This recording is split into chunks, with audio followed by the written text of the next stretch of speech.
Hey everybody, man, do I have an exciting episode for you today because I am going to be featuring a subject matter expert, but he also knows, let's say, a lot of things about a lot of really important things. So there's definitely people who know a lot of stuff about a lot of stuff, but my next guest, George, he knows what he's doing. He is not only a managing partner at Red Rocket Ventures, but he's also CEO of a very interesting business called Restaurant Furniture Plus. And there's just going to be a lot of really fun stuff that we're going to talk about on this episode, from acquisitions to how to grow your business to should you even be growing your business and are you in the right industry? So many fun things. So welcome, George Deeb, to the podcast. Super excited to have you, George. Thanks, Samir. I appreciate the invite. Would love to have you just kick things off and tell us a little bit about yourself and kind of what you're up to these days. Yeah, happy to. I mean, I'm a serial entrepreneur.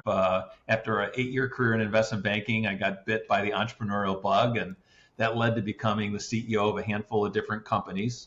Most of those are venture capital backed. So have a history in fundraising, have a history in scaling businesses and selling those companies for good returns for our investors. When I'm not running my own businesses, I'm helping to consult to others that need help and trying to figure it out. That I do under the Red Rocket Ventures brand. And those typically revolve around, growth strategies. They don't know how to necessarily scale their revenues, and they need a fresh set of eyes to come in and help them figure it out. So that's a little bit about me, and I'm excited to kind of dig in here. Yeah, same. Tell us a little bit about Restaurant Furniture Plus. What's unique about the business? What got you excited about it? Would love to know more. Yeah, I'll give a little bit of history there. The business was founded in 2012 by a couple entrepreneurs based in California, and they grew it from zero revenues to about 2 million in revenues between 2012 and 2018. And they didn't really know how to grow it from there, so they put the business up for sale. My partner and I had been looking for a business to buy. We looked at over 100 different e-commerce businesses. We knew we wanted e-commerce, but we didn't know exactly what within e-commerce until we saw this one.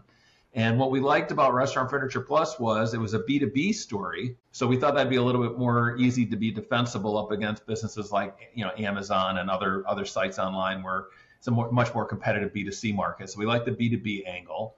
We liked the fact they were leaders in the space. They had a lot of traffic coming in from organic SEO. They had a good brand name. They had good reviews online. Really liked the unit economics of the business. It was a high average order size and a low cost of customer acquisition. And we knew exactly what to do with this business in terms of how to, sprinkle the fairy dust on it and start to scale up the revenues.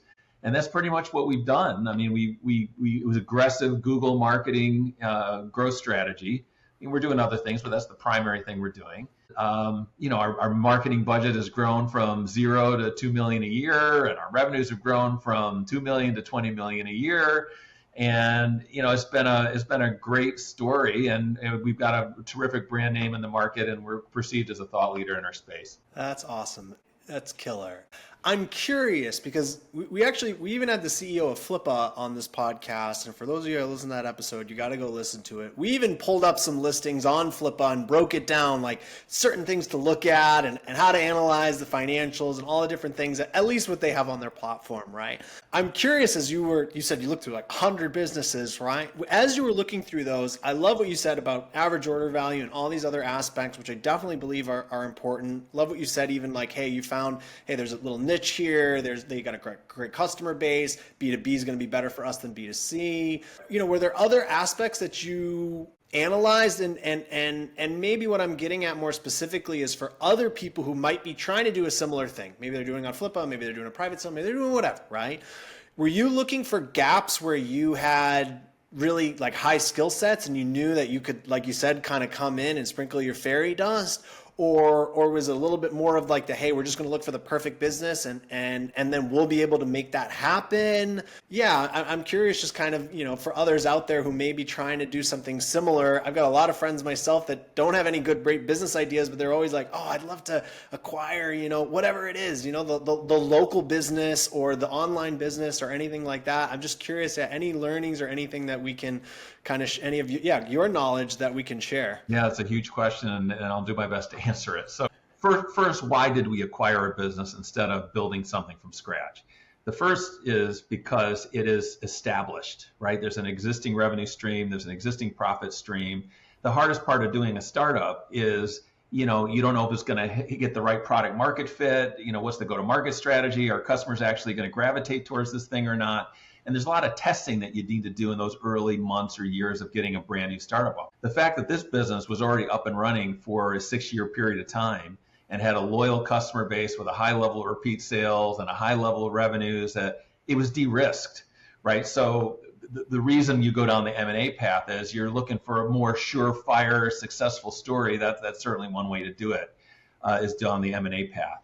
Now, in terms of what you're looking for, I would say, you want to make sure you're in a sizable industry. So how large is the market you're serving? How competitive is that market? In this particular case, there were not a lot of websites that were selling restaurant furniture online. It was relatively new in the e-commerce world, and we like the idea of being a first mover in that market. So you got to look at your competition and kind of what you're up against. You got to look at the unit economics we talked about before. That basically means what's your average order size, what's your gross profit margin, what kind of return on ad spend and your cost of customer acquisition are you dealing with, to make sure the economics make sense, so that when you actually go to scale it, you can actually get a good payback and return on that marketing investment. So, we did a lot of homework on this business. We also, we wanted to make sure we trusted the founders, right? Were these nice people? Did we trust them? Did we think we were getting sold some, ridiculous story that wasn't credible? They checked all the different boxes for us and got us comfortable that we were making the right decision. And there's been no looking back. We've been very happy with it. That's awesome. So I love a bunch of the points that you just made, because I think the team is super important. As big as the business idea is and everything else, right? The team and the founders and everything like that, I think that's crucial.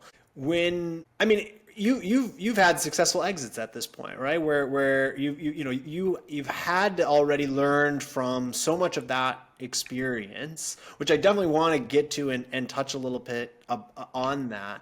But do you feel like, if someone is looking to potentially acquire a business or something like that, or get into an existing business, do you think it's, because a little bit of what you're saying, I love the idea of even like franchises versus new startups in that sense, right? Because it's a little bit of what you alluded towards, right? There's a little bit more of a track record there. You're more likely to succeed. It's why, statistically speaking, someone who opens a franchise versus a different type, other type of business, like franchises will always win. Right. And so do you feel like one of the major reasons, for that success was, of course, kind of, you've already successfully exited, you know what needs to happen in order to make that happen? And, alongside that, is that something where you feel, how do I ask this? Maybe, would you encourage kind of someone who's maybe a little younger or something like that, or isn't maybe, an older generation that may have less experience, to just go fail, go try something new and start it up and try to make that fail, or teeter along and then do that acquisition into something that's a little bit more proven? Or is it like, hey, I've got this industry experience, or, hey, the experience I've gotten from my day job or whatever, I feel confident enough to kind of run this business? I don't know if I'm asking that in the best way possible, but I hope that made sense. Yeah, so there was a lot of questions in there. I'll try to answer them. What you're really talking about, and part of your question, is, does age matter for entrepreneurship? And in my belief, no, age itself doesn't matter. There are plenty of case studies where a 20-year-old has had tremendous success, or a 60-year-old has had tremendous success. What matters is experience. And most likely the 20-year-old does not have the experience that the 60-year-old has. So there's lots of lessons learned in those 40 years of difference that you're bringing to any new business initiative that you're doing. So in our case on Restaurant Furniture Plus, yes, we benefited from some of those years of experience. But if I was the 20-year-old and I was looking for getting involved with the business again, I would almost prefer to go down the acquisition path, because it's been de-risked. What they don't understand as a young entrepreneur is you've got a 1 in 10 chance of it actually being a huge hit. And if you can de-risk it and ensure that you're going to have a future and a successful business and a good growth strategy from there, that's materially more valuable. I mean, I was looking at an article that only 4% of the businesses in the United States ever get larger than $1 million in revenues. Holy smokes. That means 96% of businesses that are formed never get more than $1 million in revenue. So if you're trying to be building one of those scaling startups, you're going to have like going into battle with one arm tied behind your back as an inexperienced entrepreneur trying to figure out how to go into battle from scratch. You know, you always want to surround yourself by experts or mentors or advisors or good board members or whatever it is to help you de-risk it and learn from people's past mistakes. Yeah. Man, that's so interesting.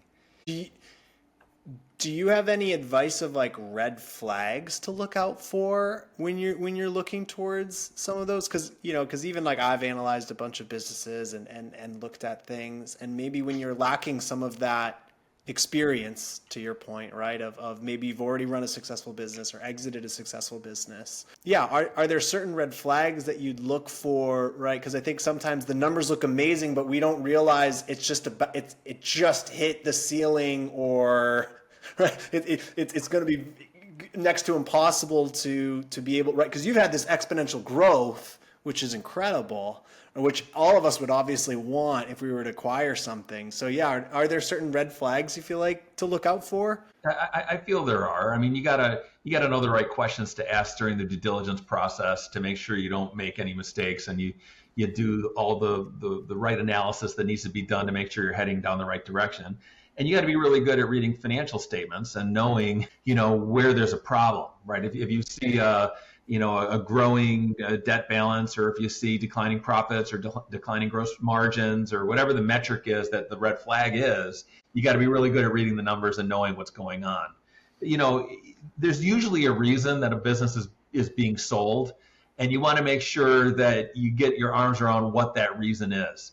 If the business has only been around for a year or two and they're selling, they're probably a trendy fad business that's going to come and go, and they see the end of the road coming and they want to get out before it's too late. But if you see an established business that's been around for 30 years and their revenues have been consistent, their profits have been consistent, the CEO is a 65-year-old that wants to retire and doesn't have any kids to hand the business off to, that's a much more reasonable business, because there's a good exit plan there for that investor, and it's a reasonable story to kind of gravitate to. So it's a little bit of that kind of stuff. Yeah, no, it makes sense, and it goes back to your earlier point of sort of trusting that founding team and whatnot, right? And yeah, I mean, you're alluding towards a couple of very important things that I think are super important. So, I mean, now you've built and led successful ventures, right, across so many travel, media, now B2B e-commerce. What core growth principles have potentially remained constant across these industries? I would say that the number one thing that an entrepreneur needs to focus on, which most of them are not very good at, are really the topics of this conversation we're having today. It's all about the marketing strategy. The entrepreneur is so in love with their product. Look at all these bells and whistles and widgets and all the cool things this product can do, and they're very excited about the product. Well, that's great. Well, the product's never going to get sold unless you know how to sell it. And they got to put the energy around that sales and marketing plan. So, for us, that's making sure we're very clear on, okay, if we're going to be owning this company and kind of taking it to the next level, what are we exactly going to do to market this business? What channels are we going after? What are the marketing economics in those channels? Will we have a successful go-to-market strategy? What's the brand plan? What's the product plan? All the things that come around marketing. And most importantly, do I have it properly funded? Most entrepreneurs go to buy a business and they have enough capital to buy the product or the technology or whatever it is that they're buying, that they don't have enough money left to market the product. And it's that marketing capital that's the most important capital that ever gets put into the business, because without it, you don't have a way to get your product to market to have consumers actually identify it and purchase it. So yeah, a lot of energy around the marketing plan. It makes sense. Yeah. I mean, the livelihood, right, of most businesses, most important aspect. But before we hit record, we were kind of talking about a little bit of that, right, with on the marketing side, but then also sort of how these brands can kind of differentiate themselves and what to look for. You even kind of just mentioned like, hey, some of these businesses that are not been around for a long time can kind of be a trendy fad business or something like that, right? I'm curious, in your eyes, maybe it was a business you were thinking about acquiring, maybe it was a business you were thinking about consulting with or investing in or anything like that, right? It's, if someone was thinking about maybe starting a business or coming out with someone and they're trying to think about, what to put their time and effort into. Maybe they have a good idea for a product or something like that, right? But they haven't fully vetted it yet or anything like that. Is there any advice that you'd have for them in trying to sort of start that business or come up with that idea? Yeah, I think there's a couple of things. I think the first question they have to answer for themselves is, why are they launching this business? And is it going to be a lifestyle business that is just going to be for them and their family, and it's a way to make some income and pay their bills? Or are you trying to build a venture capital backed startup business that's going to be the next $1 billion unicorn? Because those go-to-market strategies, those funding strategies, those corporate setups are completely different plans. That's the first thing you got to figure out is, what are you trying to do and why are you trying to do it? Then the second thing you got to do is, not many entrepreneurs take the time to actually build a business plan. And that means, well, okay, we're going to do a SWOT analysis on this space. We're going to figure out, what our strengths of this product are, what the weaknesses are, what are the opportunities for us to take it to the next level, any threats in the market we need to be aware of. Okay, now we've done a little bit of external work. Now let's take a look at, let's build a 5-year plan. It won't be perfect. We're going to make lots of mistakes. It isn't exactly going to roll out the way the 5-year plan says, but at least put some discipline in place to figure out, okay, well, how are my revenues going to grow? How much money do I need in marketing to drive those revenues, or sales if it's a sales team driven business? Most B2C companies are marketing driven. Most B2B businesses are sales driven.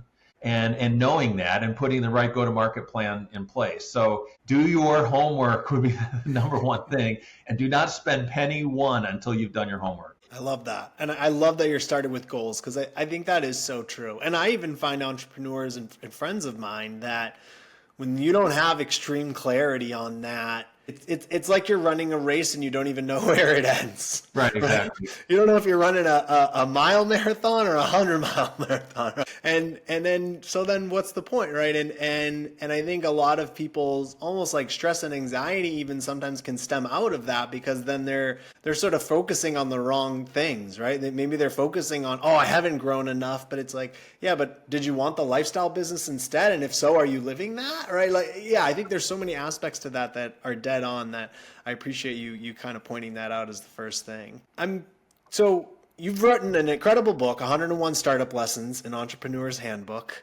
What motivated you to write that? Well, in the preamble to that book, it talks about, giving back to the startup ecosystem that has treated me so well over the years.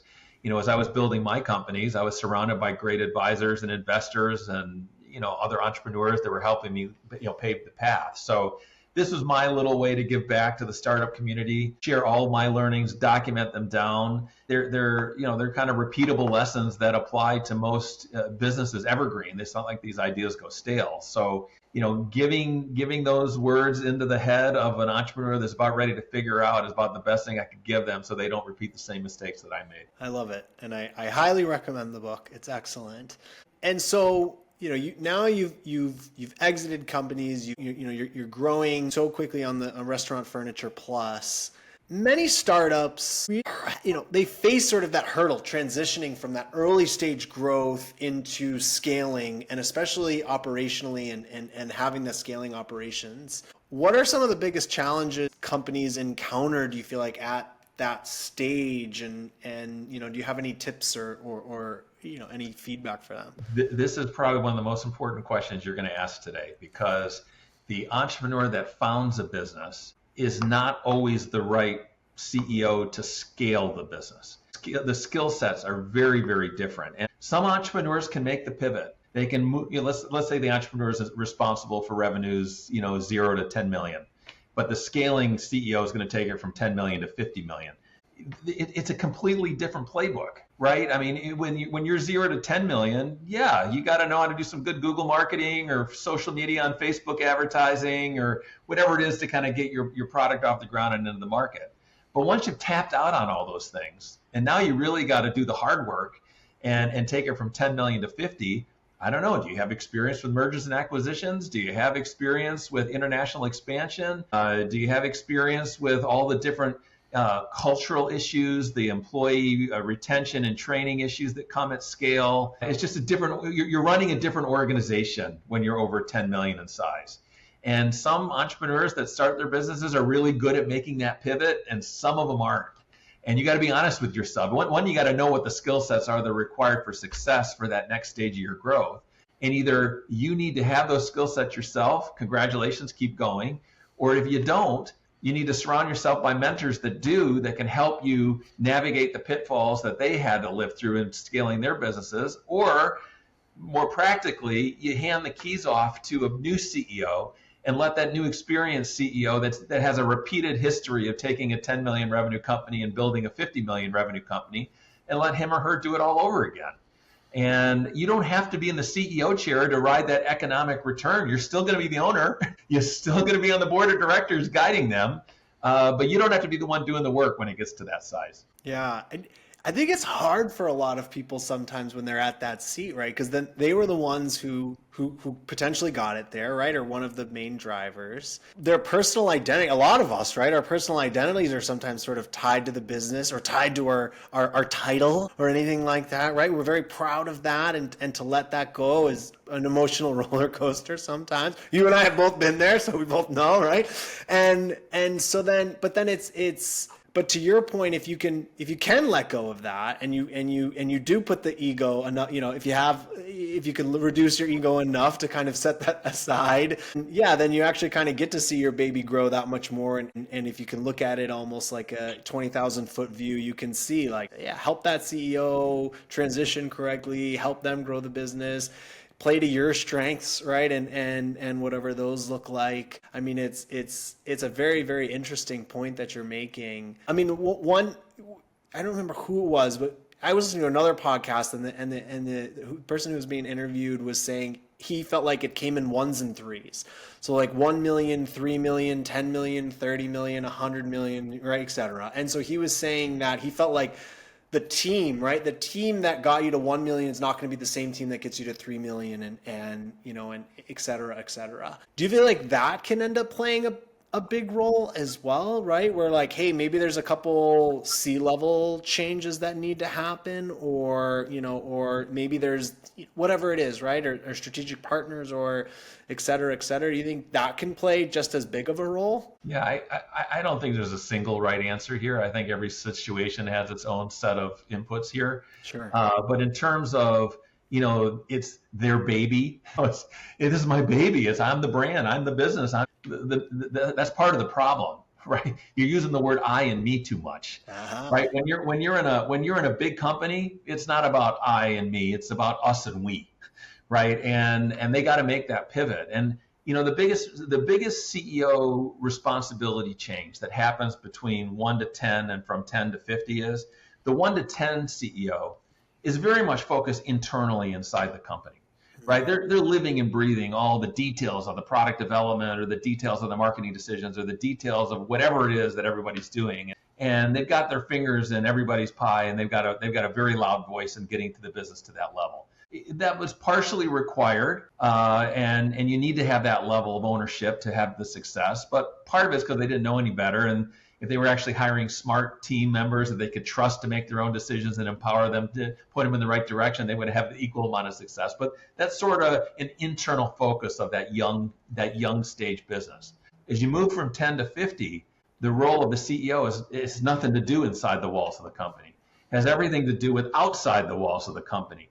What am I doing to look for external partners and mergers and acquisitions? What am I doing to keep my finger on the pulse of competition? What am I doing to reach out to international partners to open up international satellite offices or international expansion or whatever it is? So, not everybody has the skill sets for that or the appetite for that. So you just got to understand that the role is different, figure out whether or not that's the job that you're going to want to do or not.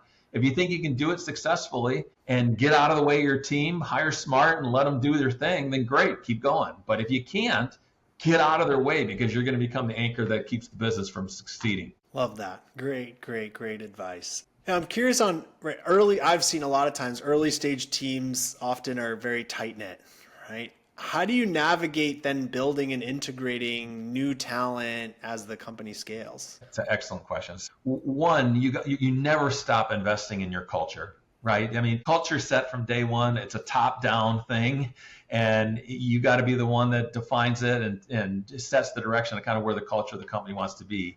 And you as the CEO need to make sure that that is getting clearly communicated to the team below you. It's their job to make sure it's getting clearly communicated to the team below them. So as this company scales from 1 employee to 10 employees to 50 employees to 100 employees, everyone along the way has got that same DNA, and the company's all beating to the same drum and marching in the same direction. So that's a very, very important thing to do. It's not easy to do.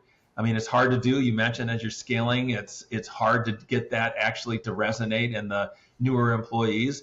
But part of the success of scaling is making sure that it happens. And not only that it happens at scale, because these companies that are getting bigger, if you're going from 10 million to 50 million in revenue, you're going from 20 employees to 100 employees. And now you're hiring, 20 or 30 new employees in each chunk of new hires. That's a lot of people to keep motivated and beating to the same drum. So make sure everything's documented, make sure there's a good, solid training program, and most importantly, live it, learn it, make sure that you're behaving the way you want the culture to actually behave. Yeah, I love that. Can you share maybe some practical strategies entrepreneurs can use to sort of ensure that smooth transition from that early stage growth to scaling? Yeah, I think at the end of the day, number one is just make sure it's been defined and documented, so that when new employees are coming into the fold and they're getting their new employee handbook, they're learning about, okay, here's our company values, and here's our mission statement, here's our vision statement, here's what we're working towards building. And they know right out of the gate, high level directionally kind of where they're heading. And then, in all the company meetings, as you're having either an all company meeting once a quarter, or you're even having your department meetings once a week, you got to make sure that those key things that are built into the values of the business are being demonstrated in the actions of the company. And maybe you have some key KPIs around those key, culture points to make sure that we're measuring how we're doing. One of the key measures of culture is, what's the turnover rate? Are you losing your employees? If you have a revolving door on talent, you most likely have a problem that you need to fix. And sometimes that problem is you. And you got to understand when you're getting in the way and when maybe you're holding too tight of a grip on the business. Yeah, no, I agree. And I think also paying really close attention to like who those players are, because if your B players are the ones that are sticking around, but your A players are leaving, right? There's fundamentally, a different type of issue than if the B players are leaving, right? Like it's so different, right? And I agree with you on analyzing that and looking at that and figuring out, hey, maybe we're not growing fast enough for the A players, and that's the problem, right? And they want growth opportunities and they want to be able to look out for that, but maybe you're not utilizing them enough that they actually could help you with that growth, and right, trusting your people, and you're hiring them for a reason, right? And they should be a better expert in what you hired them to do than you are. And so are you learning from them, right, and their knowledge and experience to then to just have that be like that revolving door of creativity and flourishing and everything else, right, to just kind of scale the business. Well, I mean, what you're talking about is you don't want to be the smartest guy in the room. Some entrepreneurs have to be the smartest in the room. The only opinion that matters in the room is theirs, and they're going to talk 90% of the time. Well, that's a disaster. That's a cultural disaster waiting to happen. What you really need to do is hire the best talent you could possibly hire. I hope they're materially smarter than you are, especially in their domain. Point them in the right direction, motivate them, encourage them, and let them do their job and get out of their way. It's a very, very important distinction that many entrepreneurs feel they have to control everything, and then they end up demotivating everybody and nobody wants to work for them. Yeah, I don't know. It makes perfect sense. I think there was one I heard with Jeff Bezos where he always likes to be the last person to speak in a meeting. Right? Well, it's important. I try to live by the rule of in a company meeting, don't speak more than 10% of the time. The ideas that matter are the ones that are the people in the trenches. They're the ones that are closest to it. They're going to have the best ideas, and you want to listen to them and incorporate a lot of their ideas into the plan, because when they hear their ideas being listened to and actioned upon, they are going to love you, and they're going to love the company, and it's building loyalty and long-term traction. And now you're not dealing with a revolving door. They're never going to leave the company because they feel heard and listened to. So it's a very, very important part of the distinction. Yeah, it's so true. It's so true. I don't think we've had any episode where we haven't talked about either customer acquisition or retention or improving customer lifetime value or what have you, right? It's an important topic that we have pretty much with everybody. But I'm really curious, especially in your perspective and especially even what you've done with Restaurant Furniture Plus and other businesses, where do you feel, and maybe specifically in the e-commerce side, but doesn't have to be, at what stage of growth should entrepreneurs prioritize either retention strategies or customer acquisition strategies? Yeah, I don't think it's an either or. I think you want to be leaning into both all the time. I mean, once you've acquired your first customer on the day one of opening up your business, you want that customer to buy from you on day 2 and day 3 as well, right? So you need to make sure you got proper plans in place for both customer acquisition and customer retention always. Right. So that I don't think it's a decision point. I think it's just got to build your process so it's actually happening. So for me on the customer acquisition side, great. We just brought them in from some Google pay-per-click advertising. And now that they're part of the family, we want to hit them with our email newsletter and make sure they're hearing from them once a month. And if you're a sales-driven business, your salesperson's got to be talking to them once a month or once a quarter, whatever the right frequency is, and hug these people, because acquiring customers is very expensive. Retaining customers is not. It's much less expensive, and it's how you drive the profit of a company, especially in the world of digital advertising, where in most industries you're going to be lucky to break even on your first purchase, right? So it's all about those repeat sales, and hopefully your product lends itself well to high frequency, high repeat purchase rates. But if it doesn't, you got to figure out how to get those repeat customers buying from you in a high volume, because if in our case with the restaurant furniture business, 40% of our business is repeat customers.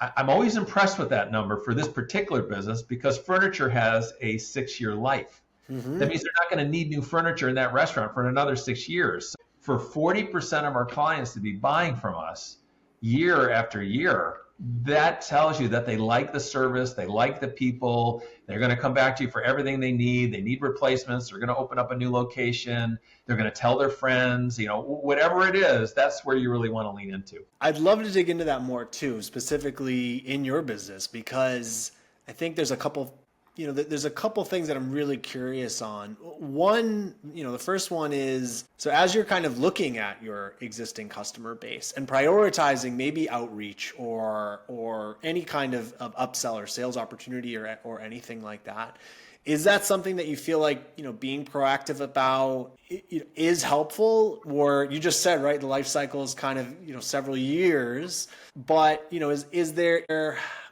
kind of like a perfect size where you feel like, yeah, okay, once we notice that they spend this much with us, hey, they're probably growing, or they might open a new location, or, right, not necessarily the specifics of who that is or what that size is, but more so like, if you're doing that, how did you come up with that data, or how did you try to analyze some of those numbers, right? Because I'm sure as you bring on a new customer, there's some are just worth more than others, right? If you get a franchise and then that franchise can go into others or whatever it is, right? I'm sure there's plenty of I'm sure you've got big and small clients. I can only imagine the gap between them. Yeah, so, sure. Do you have your sales team kind of prioritizing those accordingly? And then how did you kind of come up with those, data points? That's a very insightful question. So in our world, in the world of Google, someone going to Google and typing in restaurant furniture, you're going to get the good, the bad, and the ugly. You're going to get the single location Manhattan pizzeria that you're only going to be a one and done transaction and you're never going to see them again.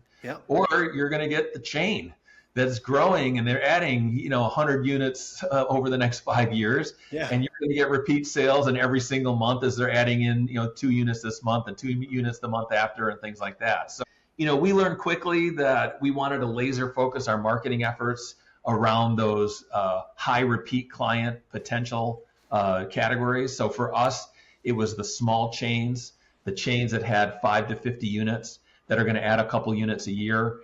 We didn't think the big chains really would embrace our model because we're a heavy customer service first model where a lot of the services we're bringing the medium-sized companies, these big enterprise scale chains have already got those services built into their home offices. So it was the small chains for us. So we laser focused our marketing efforts around those small chains.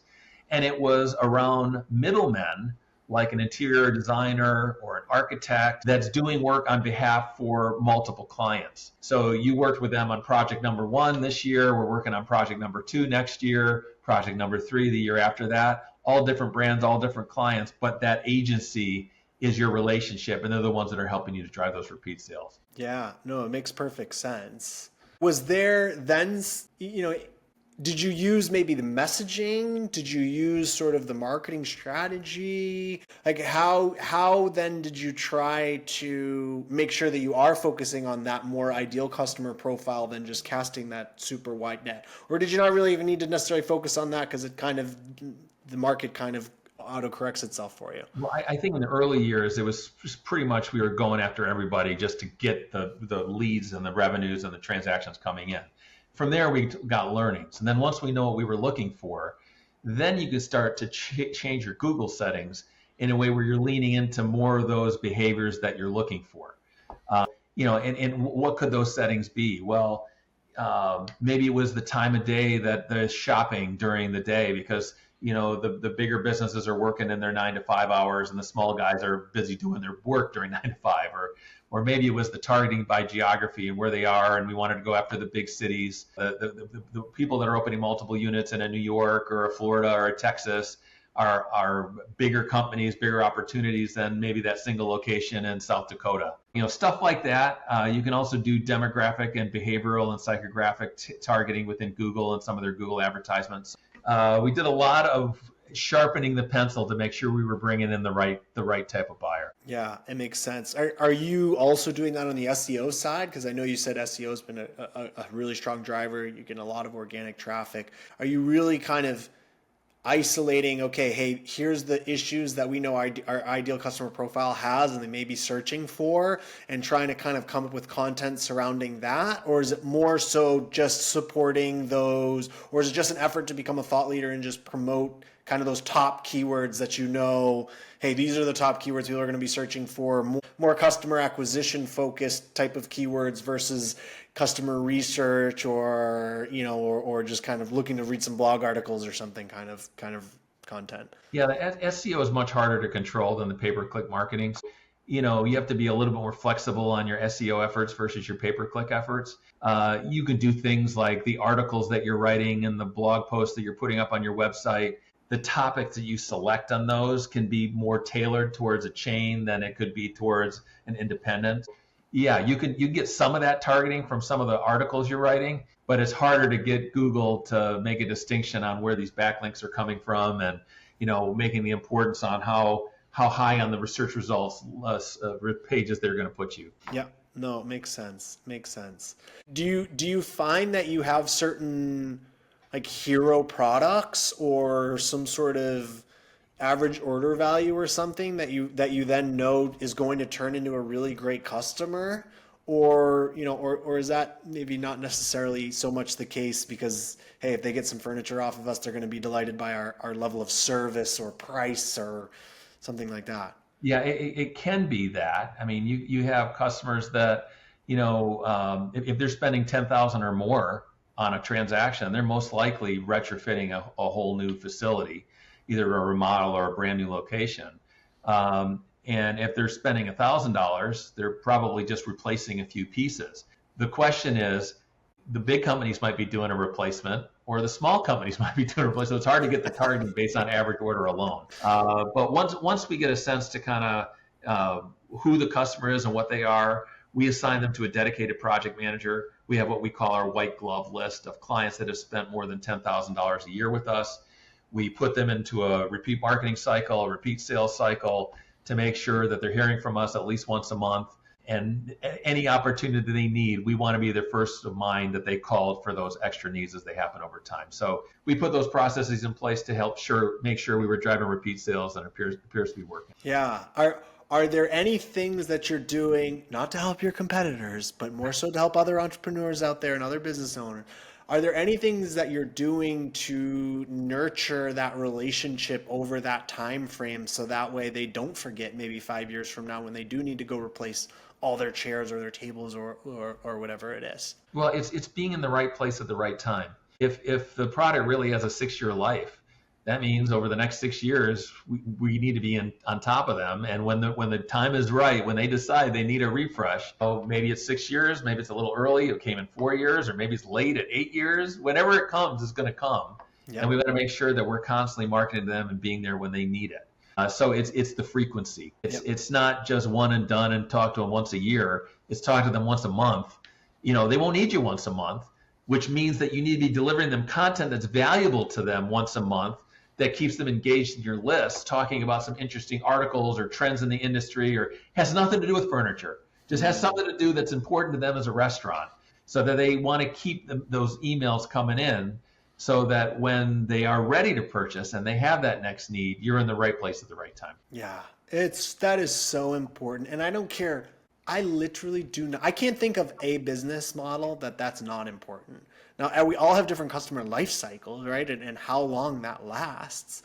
And there's different ways that you can do that. Like you said, content. Maybe your customers are huge and you want to actually have, just customer relationships and have someone just follow up with them over the phone just to build rapport with them or share some information with them. Or maybe your customer relates like 3 months or 6 months. And so you got to be much more specific and catered to adding a lot of value in a shorter span of time and then trying to get the repeat purchase at that point, right? But I also appreciate that you're also realizing, hey, you're in this for the long game, right? You're no matter what your goals are for the business, obviously it's to grow, but whether it's to be acquired or grow, whatever it is, you're still thinking long term no matter what. You're like, hey, if I get a customer today, I've got to surprise and delight them for the next 6 years so they come back. And so often, unfortunately, I see so many, especially on the e-com side, I understand why, but it's so short-sighted sometimes, right? Of just kind of like, they're only thinking about it in the next 6 months or 12 months and nothing else, right? Where you even said it in the beginning, you got to put your 5-year plan. It's not going to be perfect, but you got to put that in place. And so, A, I really appreciate you saying that, but then B, I'm just trying to also push that point a little bit further that, everyone, you really do need to be thinking of that long-term growth and what that looks like and what is it, how do you continue to nurture those customers over the long haul, even if you are a one-time customer? I think this was a really important one that we've even hit home with a few of our clients that were one-time purchases and you never buy from them ever again, right? Sort of $1,600 electric skateboard, you don't really going to buy another one. But if you can surprise and delight them through the net, right, you're going to ensure that they actually use that thing. You're going to ensure that they become advocates of your brand. Like, there's so many other pieces to it, right? The word of mouth comes from that for sure. But to get that long-term loyalty, you really got to wow them up front in the first transaction. The internet is our primary marketing channel. Most e-commerce businesses are designed for putting products in your cart, checking out the cart, swiping the credit card, and you're done.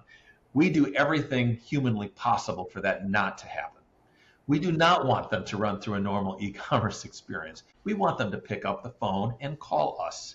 We want them to ask us questions. We want to serve them. We want to prove our worth. We want to coach them to the right product strategies and the right vendor decisions and the right shipping optimization so they're not overpaying for shipping and putting out fires when something happens in transit and the product gets damaged, and we'll deal with the claims so they don't have to. And really hug them and wow them and impress them during that purchase, because who in the customer service world and the e-commerce world is doing that today? If you called our competitors, I sure hope you have a SKU number and a quantity number, because that's about as far as that call center agent's going to be able to take it. And if you have any questions and need any help, you're pretty much on your own. And we take the completely opposite approach. We want to come across as the experts. We want to be an extension of their in-house procurement department. We want them to look at us as a part of their team. And they can count on us in good times and in bad, especially in the bad. When something goes wrong, we're going to jump on that and we're going to solve it. And I always said you're always going to gain 2 new customers when something goes well from the positive word of mouth. You're going to lose 10 customers when something goes bad. But if you can take a bad and turn it into a good, that will spread like wildfire, that you will not believe what this company did for us. And turn a bad situation into a good situation. They will love that more than anything else. No, I love that you're pointing that out, because, I understand, right? Especially in the e-commerce space, if your average order value isn't that high, you kind of look at things more transactionally than as, actual customers kind of a thing. But I mean, you're still hitting so many important pieces that I still feel like no matter what size you are, do ring true, or even what size your customer or your order value or anything like that is, it still really rings true. Because even if you do sell like a $20 doodad, hopefully there's opportunity for you to upsell them and create a lot more value to them than just that $20 doodad. But I do feel like it's so important to then take that into consideration. And so often we, especially in e-com, like we're so hesitant to even pick up the phone. And why would customers going to be so angry if I call them, right, or something like that, right? But like if you're usually a $50 order and someone just made like $1,000 order, and you call them and you just say like, hey, I'm the CMO, or I'm the CEO, or I'm the owner, or I'm the whoever, I'm even a customer service rep. It doesn't matter. I just wanted to A, thank you for your order. B, like, what brought you to it, whatever it is. Like most people are willing, if they answer the phone, they're going to be, they're more than willing to kind of share some insights. And now those insights that you can even gain from that become so valuable into how do you get more of those types of customers, right? Because those are the ones that you want, those soulmate customers that spend the most and are loyal to you and come back to you and sing your praises and all those types of things. But like so often I find so many business owners avoid that. Yeah, well, it's very important to actually get them to pick up the phone, because Sure. we've learned that our average transaction size is 3 times bigger when they pick up the phone. Ooh. So if you would like to triple your revenues, get them on the phone.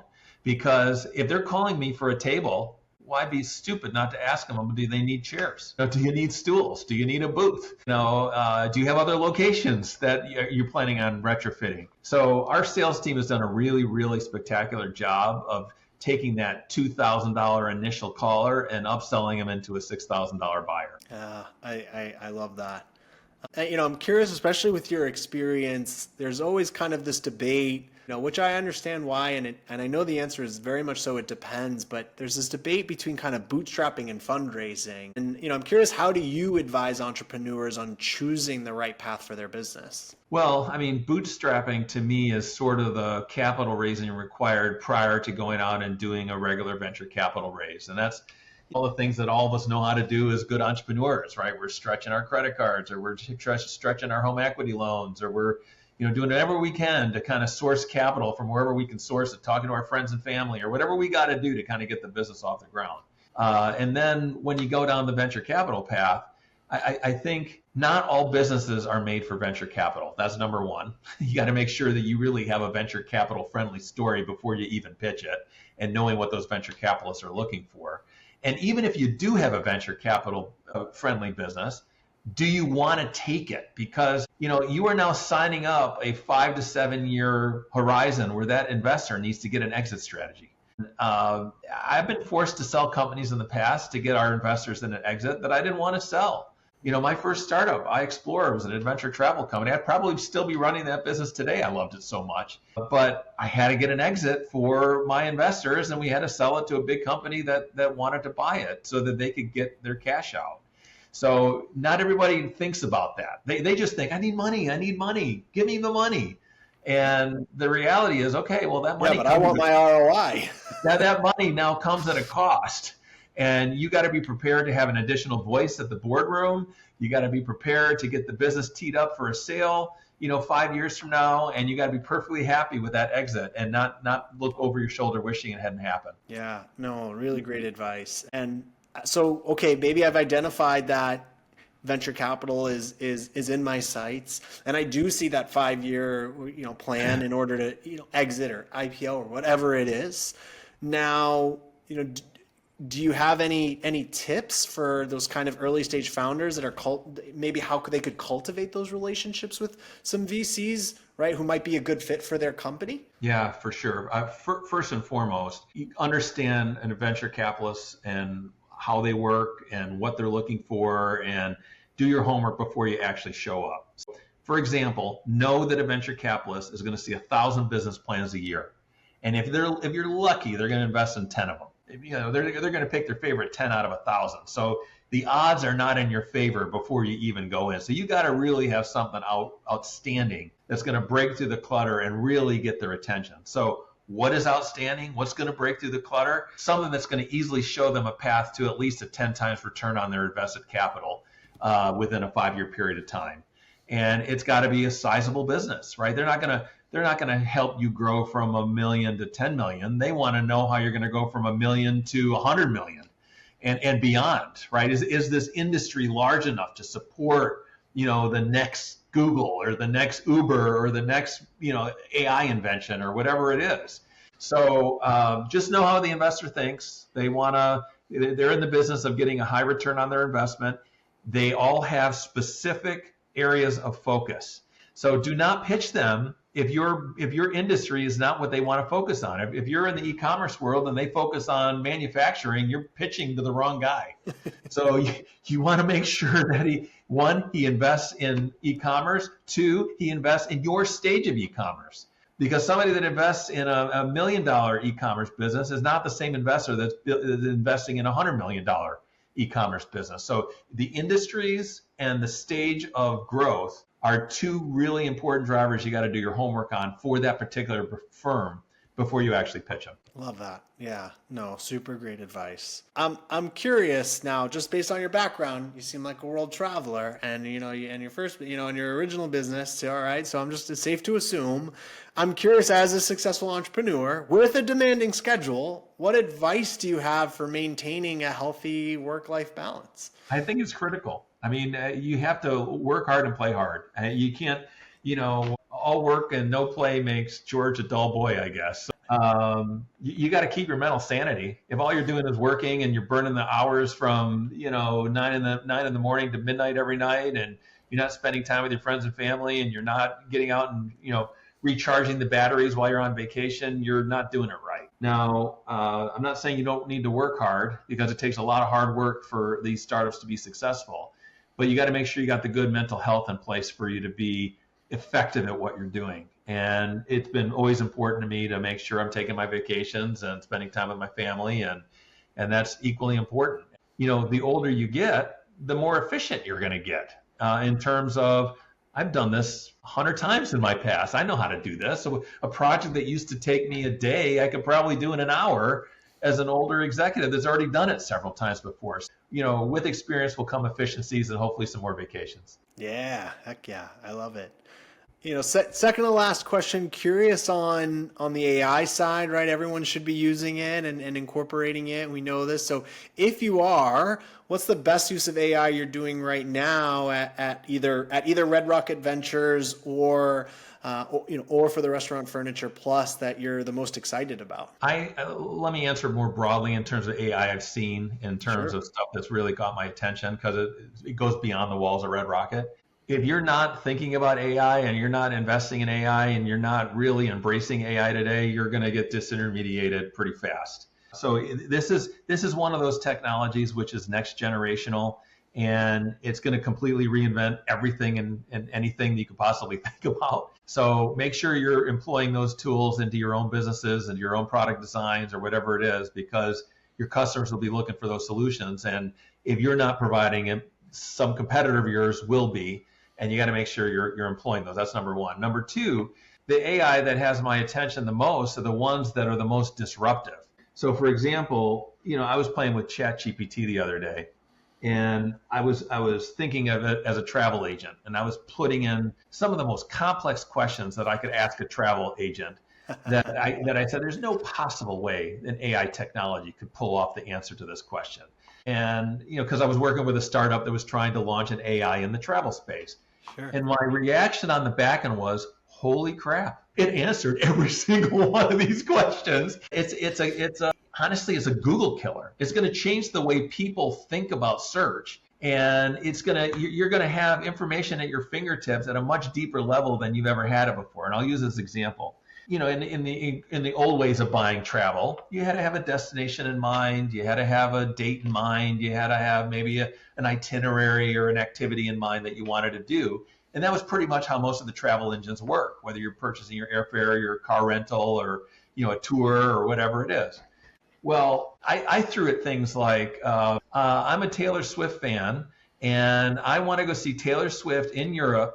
And what is the cheapest market for me to travel to, starting in Detroit, Michigan, and combining the air, the car, the hotel, the concert tickets, everything into one price, coach me to the right answer. And I hit enter. I go, there's no way this is going to figure this out.